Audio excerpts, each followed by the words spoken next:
Pizza खाताय तर तुम्ही सावधान राहा, कारण तुमच्या पिझ्झामध्ये असू शकतो चाकूचा तुकडा. पिझ्झा खाल्लात तर तुमच्या जिभेचाच तुकडा पडू शकतो. हे खरंय.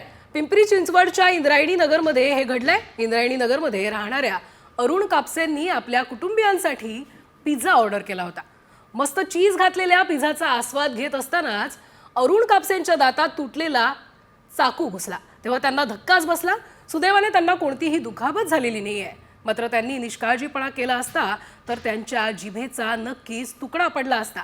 जीवाशी खेळ करणाऱ्या पिझ्झा कंपनी विरोधात अरुण कापसे अन्न आणि औषध प्रशासनाकडे आता तक्रार करणार आहेत आणि त्यामुळे तुम्हीही जर पिझ्झा खात असाल तर सावधान व्हा. 596 रुपयाचा पिझ्झा मी ऑर्डर केला होता. पिझ्झा आल्यानंतर मी ज्यावेळेस पिझ्झा खायला सुरुवात केली त्यावेळेस पिझ्झामध्ये पिझ्झाच्या ब्लेडचा कटरचा तुकडा त्याच्यामध्ये आढळला आणि याच्यामुळं हा माझ्या दातात अडकला होता.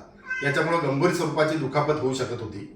नंतर मी जेव्हा त्याला फोटो पाठवले त्यावेळेस तो स्वतः घरी आला माझ्या आणि घरी आल्यानंतर मी माझ्याशी बोलला की नाही हे तुम्ही दाखवू नका, कोणाला करू नका, तुम्हाला काय पाहिजे आमच्याकडून ते सांगा. तर माझी एक विनंती सर्वांना की स्पाईन रोडचा जो चौक आहे डॉमिनोजचा तिथून कोणीही पिझ्झा घेऊ नये, नाहीतर याच्यामुळं गंभीर स्वरूपाची दुखापत होऊ शकते.